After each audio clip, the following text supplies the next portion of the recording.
أعوذ بالله من الشيطان الرجيم. بسم الله الرحمن الرحيم. وهو الذي خلق السماوات والأرض بالحق ويوم يقول كن فيكون قوله الحق وله الملك يوم ينفخ في الصور عالم الغيب والشهادة وهو الحكيم الخبير. وإذ قال إبراهيم لأبيه آزر أتتخذ أصناما آلهة إني أراك وقومك في ضلال مبين. صدق الله العظيم. اعوذ باللہ من الشیطان الرجیم. بسم اللہ الرحمن الرحیم. ذوالحج کے مہینہ شروع ہو گیا ہے اور یہ 10 دن جو ہے وہ تمام سالوں پورے سال میں کوئی بھی عبادت کر لیں آپ، ان سب سے زیادہ بہتر ہے اس میں کیا ہوا ہر ایک عمل. لیکن اعمال اور تسبیحات اور روزے اور اس سب کی طرف ہم بعد میں آئیں گے. سب سے پہلے دیکھ لیتے ہیں کہ حج کا ایسنس کیا ہے، کہاں سے کہانی شروع ہوئی، اور ابھی ان دنوں ہمیں سوچ میں کیا چلنا چاہیے، دل میں کیا خیال رہنا چاہیے ہر وقت. کہانی شروع ہوئی ابراہیم علیہ السلام سے. انہوں نے جب خانہ کعبہ تعمیر کیا اور ختم ہوتی ہے رسول اللہ صلی اللہ علیہ وآلہ وسلم پہ. آغاز اور اختتام کہانی اصل میں مکمل یہاں پہ ہو رہی ہے. رسول اللہ صلی اللہ علیہ وآلہ وسلم کا حج، رسول صلی اللہ علیہ وآلہ وسلم کو حج کرنے کے لیے خانہ کعبہ میں اس سے پہلے پورا دین قائم کرنا، وہاں کے سارے بتوں کو توڑنا اور ایک پورا پروسیس ہے 23 سال کا. اس کے بعد حج ادا کیا رسول اللہ صلی اللہ علیہ وآلہ وسلم نے. وہی کہانی جو شروع ہوئی تھی ابراہیم علیہ السلام سے، جب انہوں نے بت توڑے تھے اور وہاں ان کی زندگی کی ساری اسٹرگل سٹارٹ ہوئی ہیں. حج کے جتنے بھی مناسک ہیں سب سے بڑے صرف 2 سٹوریز کی ہم صرف بات کر لیں. صفا مروہ ہے یا قربانی ہے، جو عید والے دن ہم قربانی کرتے ہیں. تو یہ جو پورے 10 دن ہیں یہ اصل میں واپس شرک چھوڑ کے اپنے دلوں کے اندر دیکھ کے کہ کون کون سے اتنے بڑے بڑے بت کھڑے ہیں ہماری زندگی میں، چاہے کسی کی محبت کی میں ہے، چاہے کسی کے خوف میں ہے. کہاں کہاں ہم اللہ تعالیٰ کو چھوڑ کے اس انسان کے چہرے کا تاثر دیکھتے ہیں اور اپنی بات بدل لیتے ہیں. کیوں ابراہیم علیہ السلام کی پوری کانورسیشن اپنے ابو کے ساتھ جب ختم ہوتی ہے تو انی وجہت وجہی للذی، میں نے اپنا چہرے کا رخ موڑ لیا ہے اس کی طرف، فطر السماوات والارض، جس نے آسمان اور زمین بنائے ہیں. حنیف کہتے ہیں جب آپ کسی کو چھوڑ کے، کسی سے منہ موڑ کے کسی کی طرف کر رہے ہوتے ہیں. وما انا من المشرکین، اور میں مشرکوں میں سے نہیں. تو یہ جو سارے دن ہیں یہ ہمیں بس ایک بات بار بار یاد کروائیں. ہم صرف اپنی دعا میں یہ دعا شامل کر لینا کہ یا اللہ شرک سے بچا لیں، پھر زندگی کی چھت آپ کے اوپر آ کے گرتی ہے. کیونکہ وہ سارے بت جنہوں نے آپ کے اوپر سایہ کیا ہوا تھا، بھلے ہی ڈرا کے رکھا ہوا تھا، بھلے آپ کو ایک چھوٹا کمزور انسان بنا دیا تھا، جیسے اللہ تعالیٰ قرآن پاک میں کہتے ہیں ضعف الطالب والمطلوب، کمزور کی طلب تمہیں بھی کمزور بناتی ہے. اگر میری زندگی کا مقصد کہ کوئی ایک انسان کو راضی کر لینا ہے، چاہے وہ میرے امی ابو ہیں، کسی کا شوہر ہے یا کسی کے بچے ہیں، آپ نے جان مار دی ہے، ساری زندگی بس جی کے علاوہ کچھ نہیں کیا. انہوں نے کہا تو اللہ کا حکم بھی توڑ کے ان کی بات مان لی کہ اچھا ٹھیک ہے میرا شوہر اگر نہیں چاہتا کہ میں اپنے ماں باپ سے بھی ملوں تو بس یہ خوش رہنا چاہیے. اللہ تعالیٰ کا حکم طاغوت آ گیا نا، ہم نے ایک قدم بڑھا لیا، اس نے اللہ تعالیٰ کے حکم کے دائرے میں قدم رکھ لیا. اب ہم ساری زندگی بس اس ایک انسان سے یہ سننا چاہتے ہیں کہ یہ مان تو جائے کہ میں نے اس کے لیے کچھ کیا ہے، اور وہ نہیں مان رہے ہوتے. اور وہ چھوٹی سی جو طلب ہے نا، وہ چھوٹے چھوٹے بونے، چھوٹے چھوٹے بت ہمارے دلوں میں کھڑے ہوئے، بڑی محبتوں کے بھی ہیں. کبھی کبھی خوف سے نہیں کر رہے ہوتے، صرف محبت اس انسان سے اتنی ہے، بچوں سے اتنی ہے. قرآن پاک ہمیں ماں باپ سے بہترین سلوک کرنے کا حکم دے رہا ہے بار بار، لیکن بچوں کے بارے میں کہہ رہا ہے دیکھنا حد میں رہنا، یہ نہ ہو ان کی محبت تمہیں اللہ سے دور کر دے، یہ نہ ہو اللہ کی یاد سے غافل کر دے، کیونکہ وہاں محبت کی ایسی بوچھاڑ ہے کہ اس طوفان پہ بند باندھنے پڑیں گے. تو ابراہیم علیہ السلام کی کہانی کیا ہے؟ ابراہیم علیہ السلام کو کیوں کہا گیا ہے ملت ابیکم ابراہیم، تم اپنے باپ ابراہیم کی ملت ہو؟ کیوں اللہ تعالیٰ رسول اللہ صلی اللہ علیہ وآلہ وسلم کی پوری زندگی انہی کے مشن کی کمپلیشن ہے؟ ہمیں کیوں کہہ دیا کہ وہ تمہارے والد ملت ابیکم ابراہیم، تم اپنے باپ ابراہیم کو دیکھو اور وہاں سے روزانہ سبق سیکھو گے. کیا ہوا ان کے ساتھ؟ سب سے پہلی سب سے بڑی طاقت ہم سب کے گھروں میں ہوتی ہے ماں باپ. بہترین خوبصورت ترین رشتہ ہے، لیکن یہی رشتہ کبھی کبھی ہمارے حواسوں پہ سوار ہو سکتا ہے، کبھی کبھی ایسا ہو سکتا ہے کہ اچھا میری امی کو نہیں پسند، اس لیے میں ان والے مہمانوں کو ایسے ٹریٹ کروں گی اور جو امی کو پسند ہے ان مہمانوں کو ایسے ٹریٹ کر لیں گے۔ اللہ کا اصول کیا تھا کہ مہمان مہمان ہے، انسان انسان ہے۔ وہ انسان جسے رب 20 سال سے 50 سال سے جتنی بھی اس کی عمر ہے پال رہا ہے، ایک دن وہ ہمارے گھر آ گیا تو ہمیں لگ رہا ہے کہ ایک جوس کا گلاس یا اتنی چیزیں سرو کرتے ہوئے ہمارے ماتھے پہ بل آ رہا ہے، تو وہ اس انسان نے دیکھ لیا تو وہ تو الگ بات ہے، رب کو کیسی غیرت آئے گی؟ لیکن کیونکہ میری امی کو نہیں پسند تو پھر تو وہ اگر کر رہے ہیں تو پھر وہاں سے خوف کے جو بت ہیں وہ توڑنے پڑیں گے، دیکھنا پڑے گا۔ ابھی میں پچھلے دنوں میری ایک پرنسپل سے بات ہو رہی تھی اور وہ پراپر ڈسکشن ہی ہماری کہیں اور چلی گئی، اور انہوں نے کہا کہ نہیں ہمارے یہاں تو شرک نہیں ہے، آپ کیا ہر انسان کے اوپر شرک کا فتویٰ لگا رہے ہیں؟ میں نے کہا میں فتویٰ بالکل نہیں لگا رہی، لیکن یہ کہنا بڑا بچکانی بات ہے کہ ہمارے یہاں شرک نہیں ہے۔ وہ بت اب ظاہر ہے، اگر ہم نے شرک کا مطلب یہ نکالیے کہ ایک بڑا سا بت جب تک سامنے رکھ کے اس کے آگے زمین پہ سر نہیں رکھ دیا تو وہ شرک نہیں ہوگا، تو ایسا نہیں۔ دیکھنا یہ پڑے گا کہ دل خدا کا تخت ہے، دل کے اندر کتنے کتنے بت کھڑے ہوئے۔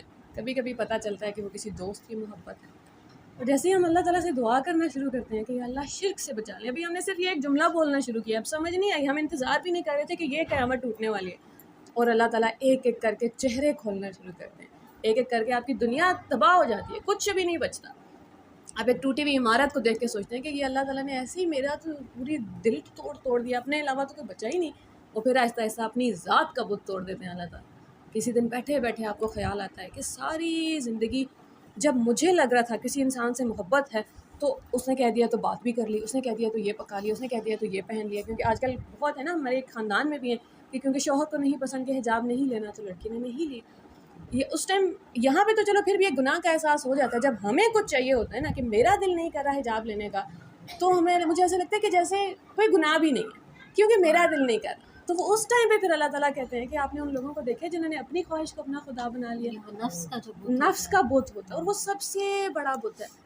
میں نے اپنی زندگی میں دیکھا پچھلے کچھ دنوں میں، جس دن احساس ہوا تھا اس دن ایسا اللہ تعالیٰ سے ڈر لگا، ساری رات آپ عجیب خوف میں رہتے ہیں کہ یہ کدھر ساری زندگی گزار لی ہے، جو مجھے برا لگ رہا ہے وہ گناہ ہے، جو مجھے ٹھیک لگ رہا ہے وہ ٹھیک ہے۔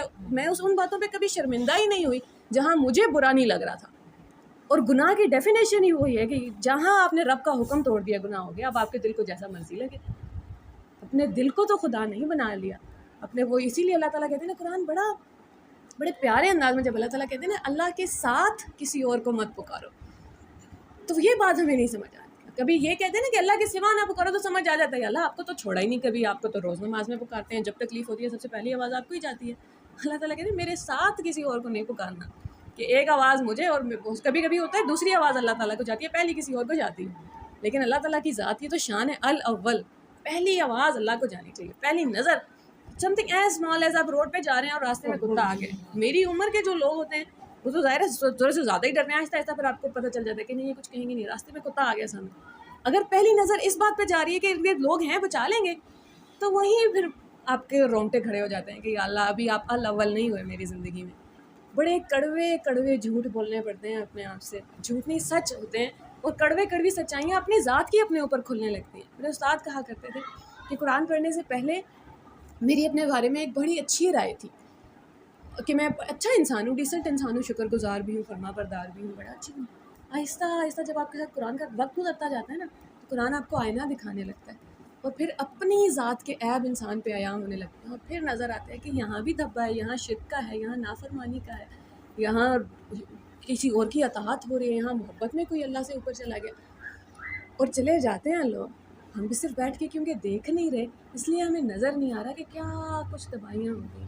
تو ابراہیم علیہ السلام کا سب سے پہلا جو انہوں نے بت توڑا ہے وہ اپنے امی ابو کے آگے کھڑے ہو گئے نا۔ ہم میں سے کتنے لوگ ہیں جو اپنے امی یا اپنے ابو کے سامنے بیٹھ کے یہ کہہ سکتے ہیں کہ امی یہ جو ہماری ٹریڈیشن ہے نا کہ ہم مہمانوں کو اچھے سے ٹریٹ نہیں کرتے، یا ہم جس طرح سے گھروں میں شادیاں کرتے ہیں، یا ہمارا جو رویہ ہے ہماری پھپھو کے ساتھ یا ہماری خالہ کے ساتھ یا ہماری نانوں کے ساتھ، آپ امی آپ میرے ساتھ تو بہت اچھے سے بیہیو کرتی ہیں، لیکن میری دوسری بہن جو ہے اس کے ساتھ تھوڑی ناانصافی ہو جاتی ہے کبھی کبھی، جب میرے ساتھ فائدہ ہو رہا ہے تب کیا میں کھڑی ہو سکتی ہوں کہ یہ نہیں ہوگا؟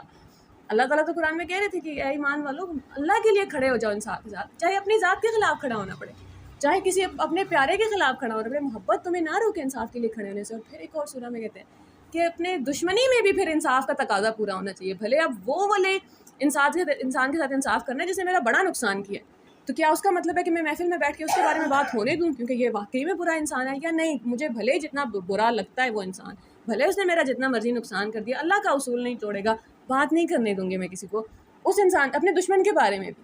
تو کہاں اللہ تعالیٰ، بڑی عام سی بات ہے، پچھلے دنوں ہمارے گھر میں سے کسی نے بلڈ مانگ لیا کہ ہمیں خون چاہیے۔ تو پوچھا گیا، سب سے پہلا سوال ہم کیا پوچھتے ہیں؟ کس کو چاہیے؟ یہ سوال کیوں پوچھنا پڑتا ہے کہ کس کو چاہیے؟ اگر کوئی قریبی رشتہ دار ہے تو میں دینے کے لیے تیار ہوں، لیکن اگر کوئی ایک انسان ہے جس کو چاہیے تو پھر بھائی اتنا خون نہیں ہے میرے پاس۔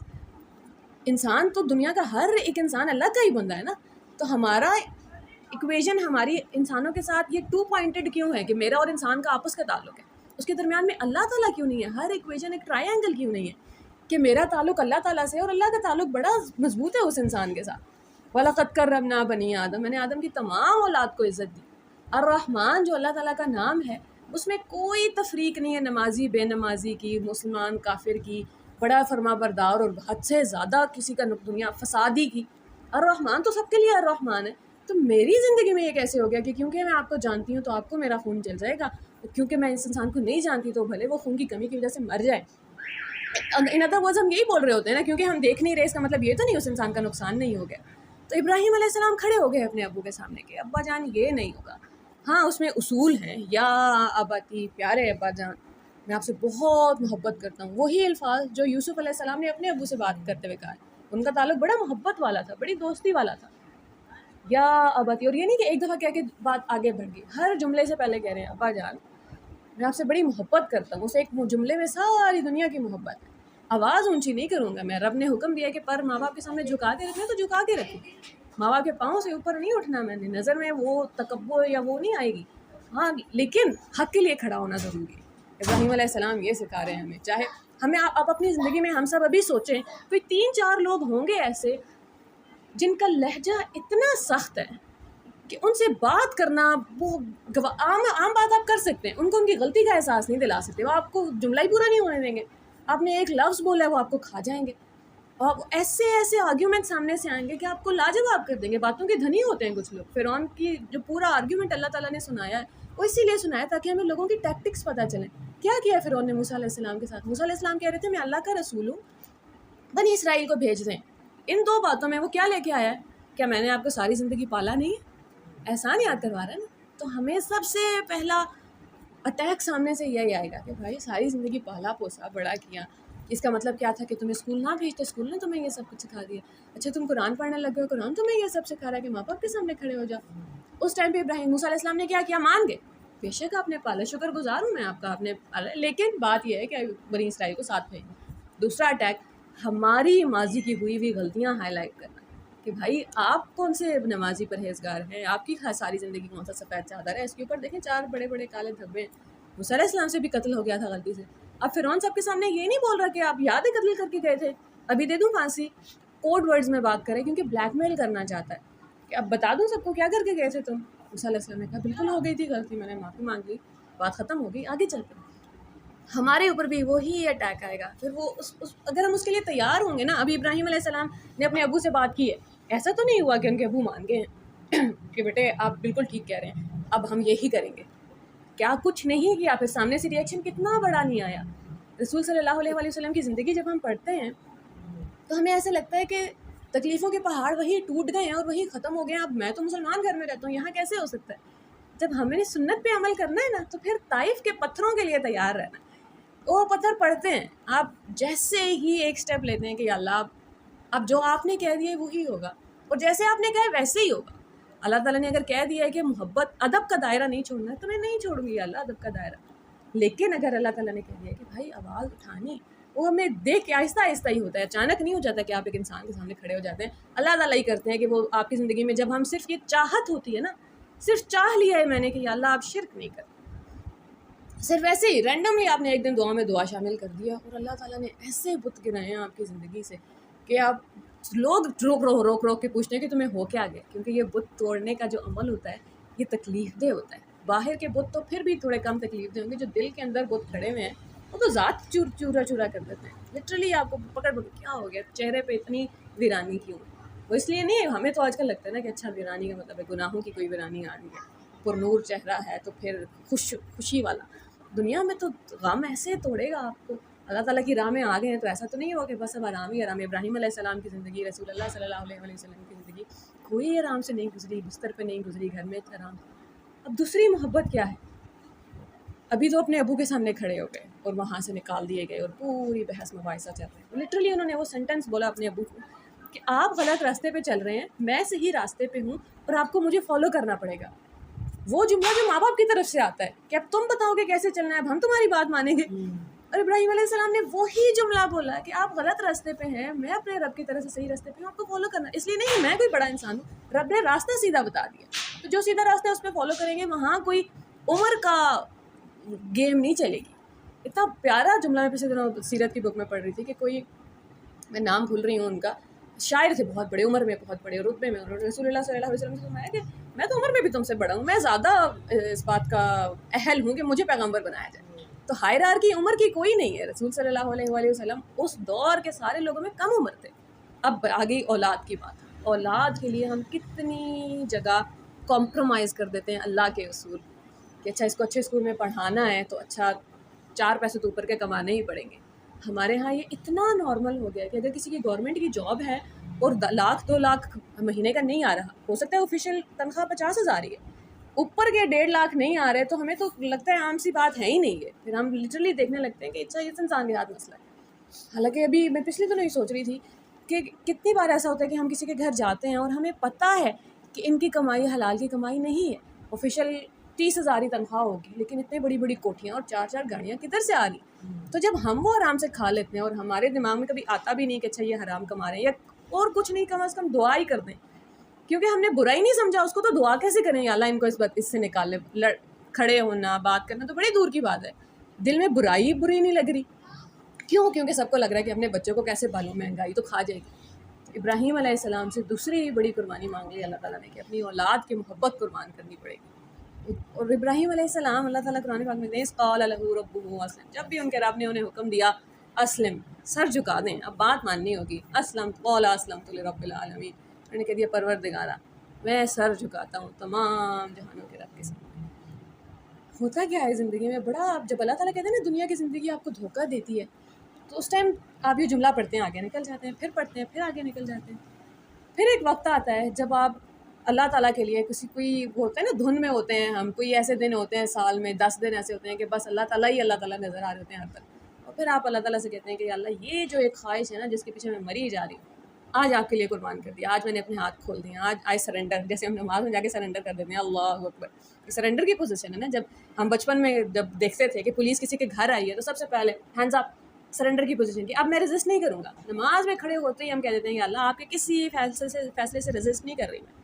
لیکن کبھی کبھی وہیں ایک گرہ بندی ہوتی ہے کہ یہ بات کیوں نہیں مان رہے آپ میری اللہ تعالیٰ, اور اس بات سے, اس خواہش سے ہم دستبردار ہو جاتے ہیں. پھر جو دل کو چین آتا ہے وہ سارے زخم بھر جاتے ہیں. وہ سب جو آپ کو سوچ کے لگ رہا تھا کہ اس غم سے تو میں کبھی بھی نہیں نکلوں گا, اللہ تعالیٰ ایسے زخم بھر دیتے ہیں کہ آپ حیران رہ جاتے ہیں. اور پھر آپ کو زندگی میں پہلی بار سمجھ آتی ہے کہ پا لینا کچھ بھی نہیں ہے اس دنیا میں, کھو کے جو رب ملتا ہے نا وہ کہیں. ابراہیم علیہ السلام کے ساتھ کیا ہو رہا ہے, ایک کے بعد ایک قربانی مانگ لی اللہ تعالیٰ نے.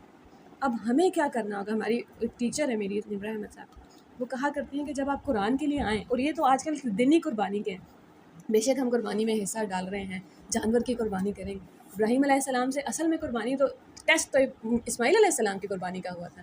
اب ہم نے یہ دیکھنا ہے اور دن رات بس سوچتے رہنا ہے. اللہ تعالیٰ ایسے ایسے اینگل کھولیں گے ہمارے دماغ میں کہ کیا ہی بات کہ اب میں اپنی زندگی میں آج اس دفعہ کیا قربان کرنے کے لیے تیار ہوں. وہ چیز مہنگی چیز نہیں, جس سے مجھے بہت محبت ہے. وہ محبت کے باوجود کبھی کبھی انسان کو برا لگتا ہے نا کہ اللہ مجھے کیوں. میں اپنے بہن بھائیوں کو دیکھتی ہوں وہ ایسے سخی ہیں کہ کبھی بھی کسی کے اوپر بھی خرچ کر دیتے ہیں, اور مجھے کیوں تکلیف ہوتی ہے, یا اللہ اتنا برا کیوں لگتا ہے کچھ بھی خرچ کرتے ہوئے. اور پھر اللہ تعالیٰ قرآن پاک میں کہتے ہیں کہ اعلیٰ حبہ, وہ محبت کے باوجود خرچ کرتے ہیں. تو ایسے مجھے پتہ ہے کہ تمہیں تکلیف ہوگی خرچ کرتے ہوئے, اینڈ دیٹس اوکے. کیا اس محبت اور تکلیف کے باوجود ہم نے خرچ کر دی, ایک جانے دی ہے, وہ قربانی دے دی, ہاتھ سے چھوڑ دی ہے بات, تو اپنے دل میں اب ٹٹولنا پڑے گا. آج اللہ کرے کہ ہم دیکھنا شروع کریں اور اللہ تعالیٰ سے دعا مانگنا شروع کریں کہ اللہ ہمیں ہماری زندگی کے بت دکھا دیں. ایسا نہ ہو نا. قرآن پاک میں جو ایک آیت جس نے مجھے بہت ڈرایا تھا, بہت سال پہلے سنی تھی, کہ ان کے برے اعمال انہیں اچھے کر کے دکھائے جا رہے ہیں.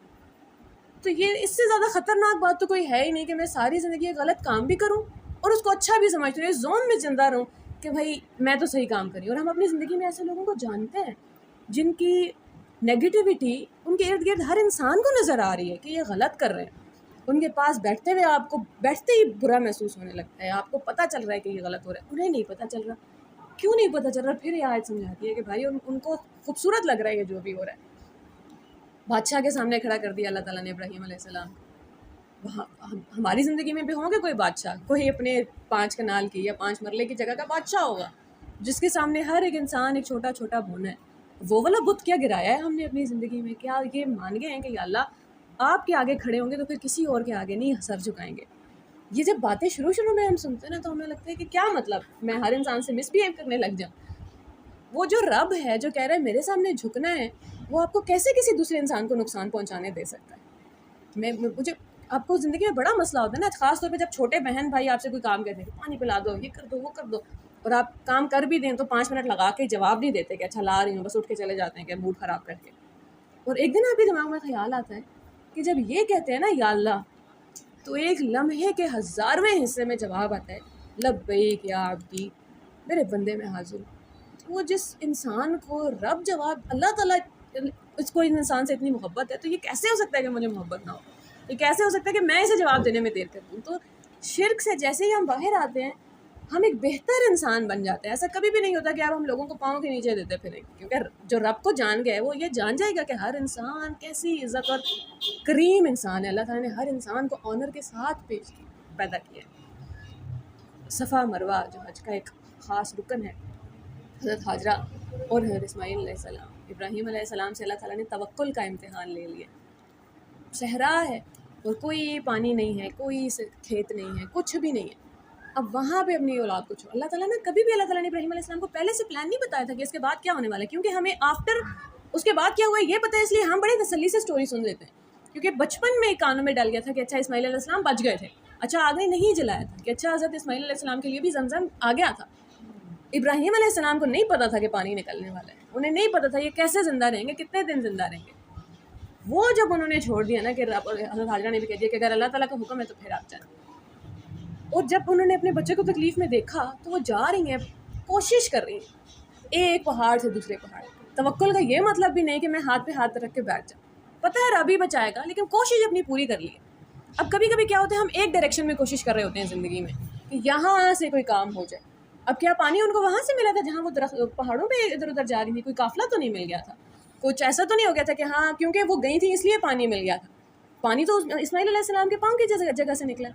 تو حضرت حاجرہ علیہ السلام کو یہ کبھی بھی نہیں سوچنا، یا ہمیں کبھی بھی یہ نہیں سوچنا کہ اوہ میری کوشش تو رائے گا کہ یہ تو ویسے ہی ہونا تھا. اس کوشش کی وجہ سے یہاں سے پھل نکلا.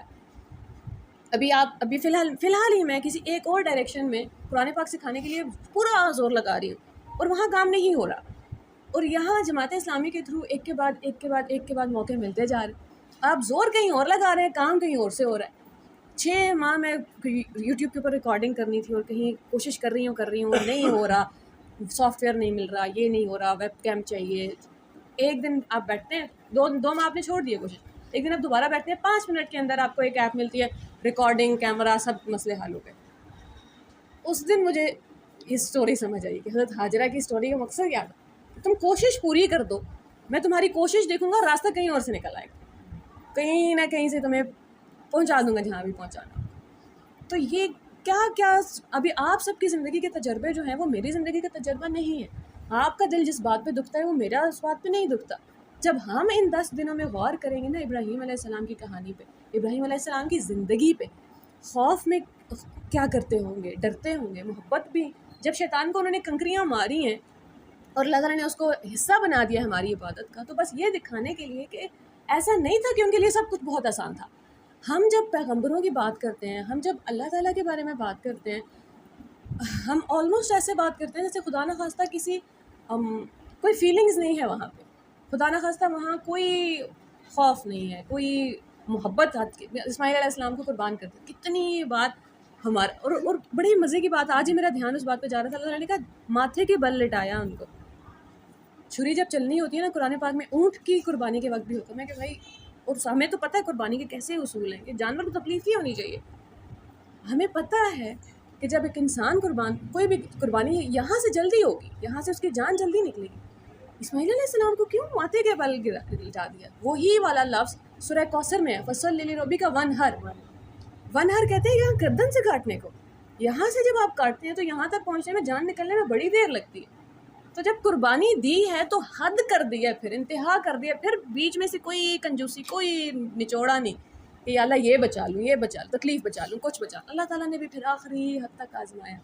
یہ نہیں کہ پہاڑ تک لے گئے تو بس ٹھیک ہے قربانی قبول ہوگی، یہ نہیں کہ لٹا دیا تو قربانی قبول ہوگی، یہ نہیں کہ چھری اچھا رکھنے لگے ہیں تو قربانی قبول ہوگی، چھری نہیں چل رہی، کیسے کیا کس تکلیف میں ہوں گے وہ، پھر نہیں چل رہی، اور تیسری بار چل چکی ہے، ان کی آنکھوں پہ تو پٹی ہے نا، انہیں نہیں پتا کہ یہ میرا بیٹا نہیں گیا، ان کے لیے تو چھری چل گئی ہے، ان کے لیے تو گردن کٹ گئی ہے۔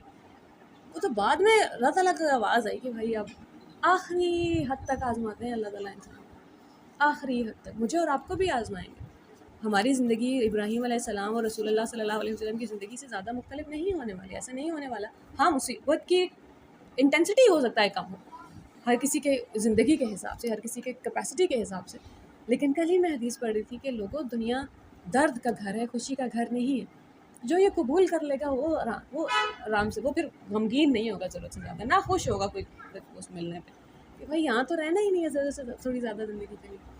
پھر یہ دن تسبیحات کے دن ہیں، رسول صلی اللہ علیہ وسلم نے فرمایا کہ ان دنوں اپنی تسبیحات بڑھا دو۔ تسبیحات میں سب سے بہترین تسبیح، سب سے بہترین ذکر کیا ہے؟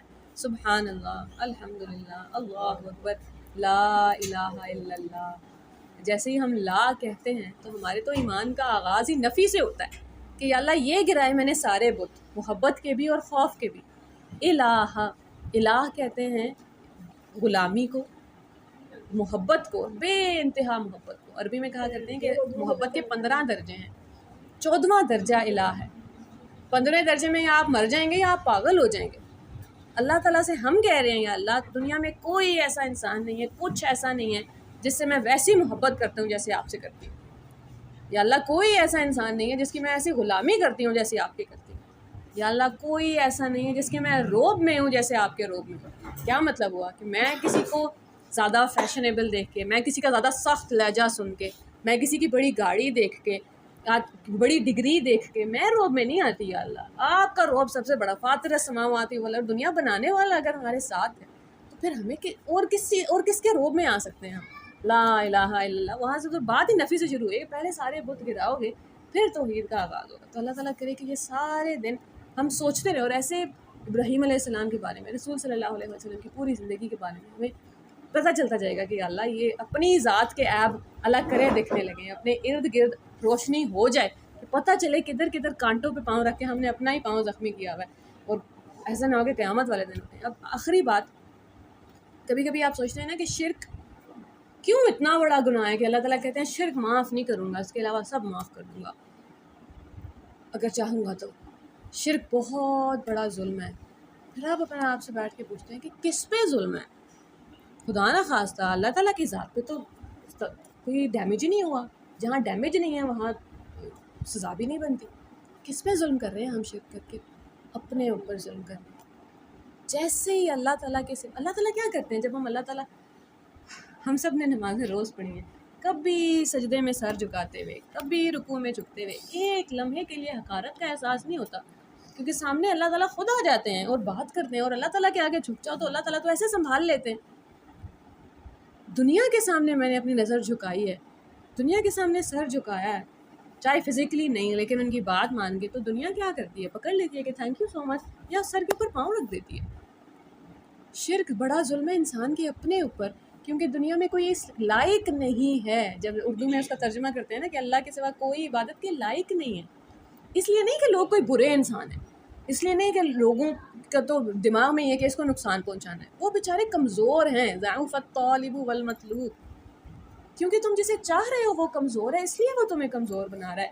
وَمَا قَدَرُ اللَّهَ حَقَّ قَدْرِهِ، نہیں تم نے اللہ کی قدر نہیں دی۔ ان اللہ قوی عزیز، وہ تو قوی ہے، طاقتور ہے۔ اللہ تعالیٰ چاہیں گے تو ہمارے اندر بھی طاقت آ جائے گی۔ ایک انسان کو خوش کرنے کے لیے، جب ہم نماز میں کیوں کہتے ہیں کہ حج کا جو مین طواف ہی ہے ہمارا سینٹر، کہ یا اللہ میری زندگی کے مرکز میں آپ ہیں اور میری ساری زندگی آپ کے گرد گھومتی ہے، انفارچونیٹلی بدقسمتی سے ہم میں سے بہت سارے لوگوں کی زندگی کے مرکز میں کوئی اور آ کے بیٹھ گیا ہے۔ کبھی کبھی وہ صرف یہ ہے کہ میں ایک دن ایک دنیا کو یہ پتہ چل جائے کہ میں اکثر بچوں کے آپ سنتے ہیں پڑھتے ہیں نا نوٹس کہ میں نے امیر انسان بن کے اپنے گھر والوں کو کے لیے کچھ کرنا ہے یا میں نے اپنے خاندان والوں کو کچھ دکھانا ہے، تو وہ خاندان والا بیٹھ گیا ہماری زندگی کے مرکز میں۔ نماز میں جب اللہ تعالیٰ سے کہتے ہیں یا اللہ ہر طرف سے چہرہ موڑ کے آپ کو دیکھ رہے ہیں، اس کا مطلب کیا ہے کہ میرے کسی عمل سے میری امی ناراض ہو رہی ہیں، اگر وہ عمل اللہ کے حکم کے مطابق ہے تو پھر اس ناراضگی کی پرواہ نہیں کریں۔ جتنے قریبی رشتے ہیں نا یہی توڑیں گے، یہیں سے خون چوسا جائے گا۔ ابراہیم علیہ السلام کا امتحان ان کے گھر والے ہیں، رسول اللہ صلی اللہ علیہ وسلم کا امتحان ان کے گھر والے ہیں، ہمارا امتحان ہمارے گھر والے ہوں گے۔ باہر تو بندہ ایسے ہی لڑ لیتا ہے، باہر تو لڑنا آسان ہے، وہاں دل جو نہیں جڑا، یہاں دل جڑا ہوا ہے، اس لیے دھیان سے ایک ایک بہت آہستہ آہستہ اللہ کرے ہماری زندگیوں سے گزرے، تب پھر ہم جب اللہ تعالیٰ سے کہیں لا الہ الا اللہ تو اللہ تعالیٰ ہمیں یہ نہ کہیں یا ایھا الذین آمنوا لم تقولون ما لا تفعلون، ایسی باتیں کیوں کہتے ہو جو کرتے نہیں۔ اللہ تعالیٰ کرے کہ ہماری زندگیوں سے شرک مکمل طور پہ دور ہو جائے۔ قربانی کی جو یہ پوری داستان ہے وہ ہم اپنی زندگی میں قربانی دینے والے بن جائیں اللہ تعالیٰ کے لیے۔ انسانوں کے لیے تو ساری زندگی دے رہے ہیں نا، کوئی صلہ نہیں ملے گا بھی نہیں۔ اب اللہ تعالیٰ اپنی زندگی کے مرکز میں لائیں اور اللہ تعالیٰ کرے کہ ہم سب کی زندگیاں آسان ہو جائیں۔